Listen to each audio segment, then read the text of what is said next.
Hanson, not the Bop Hanson. ALEC HANSON. My volleyball coach called me Bob. I did want to bring up one thing before I forget. Yeah. You had a belly ring on one of your posts. The belly button ring. Yes, the belly button ring. So my guy, who's one of my partners, who's helped me produce this fun series. You know, we get that script right, and we get together. We just kind of come up with all this crazy stuff. And at one point, he was like, you know, it should be a grill, right? Like so, like a full-on teeth gold grill. And I'm like, bro, like, you know, I'm like a little white guy. I'm not putting a grill on like in cancel culture world. And he's like, okay, fine, it'll be a belly button ring. I'm like, fine, belly button ring will be fine.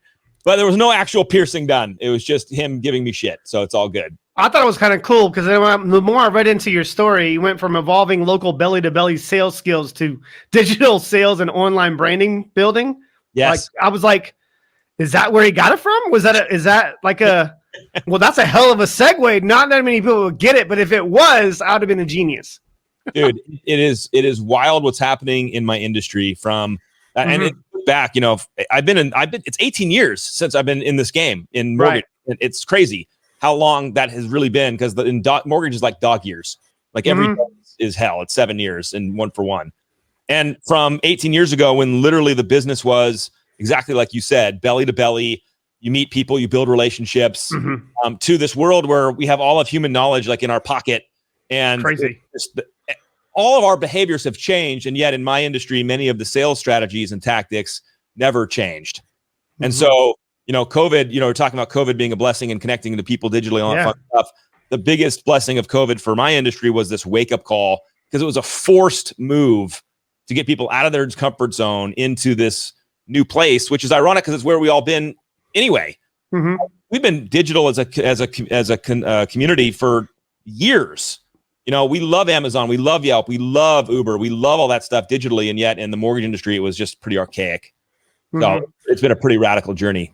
And the one thing I do love about is Loan Depot. What I love about the company that allows people to spread their wings and develop their own personal brands with it. You see, especially when companies go public like this, they don't want the people within the company or growing the company. It doesn't matter if you own it or a director or whatnot. I think that was forcing major corporations to change the way they allow people to develop their own content and getting themselves out there with their personal brand. And I believe it's a smart move by your company, a very smart move.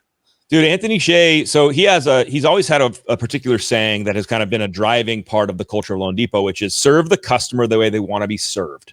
Right. So a lot of mortgage companies try to stand up a vertical and say, if you want to get a loan from us, this is the channel you have to go down, whether it's a call center or somebody in the community. It's like, this is the path. And Anthony was like, no, if someone wants to be a full digital customer, they want to transact everything online, they never want to meet a person, they want to just text, whatever it is, then we need to have technology and infrastructure in a place to serve that person. At the same time, you know, people like people. Like, so it's this really big dichotomy, Chris. It's fascinating. So you look at like human consumerism. We love brands. Humans love brands, dude. Nike, Amazon. I say Amazon, and people in my new hire class like smile immediately. You know, we just love brands. At the same time, though, when it comes down to wisdom or consultative knowledge, you know, we like humans. We want to know who's the best tax preparer, who's my best financial advisor, who's the best surgeon because I'm dying and I don't want to go to WebMD. So we like humans, but we like brands. And one of the things that I think is Loan Depot's strength is just understanding, hey, let's do some major consumer branding. Let's take down the Major League Baseball sponsorship. Let's rename the Marlin Park Loan Depot Park. Let's do some national stuff that gives consumers this connection to a brand. But at the same time, let's not ignore the fact that people like to work with people they like.